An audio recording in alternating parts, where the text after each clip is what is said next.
大家有冇試過過完節仲累過返工啊？好多人以為係玩得太盡，其實唔係㗎。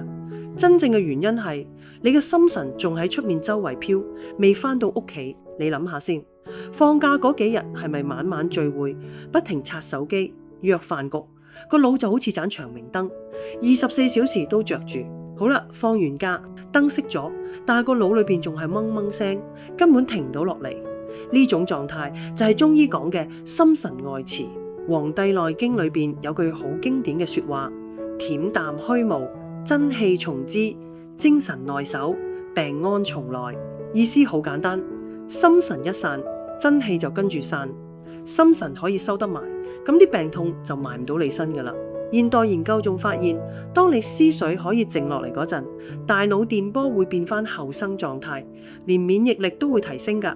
個心神就好似成間屋嘅總掣，總掣唔穩，成間屋都會斷電。心神守得穩，個身體先至有天然保護罩，真氣行得順，邪氣先至入唔到。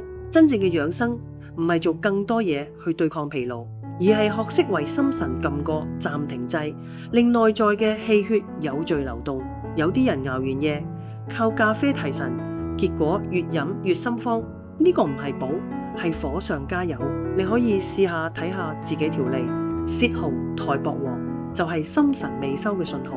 呢個時候煲碗蓮子百合粥，平和咁幫心神安頓翻落嚟。蓮子性平，補中養神；百合微寒，寧心安神。慢慢收，唔使急住大補。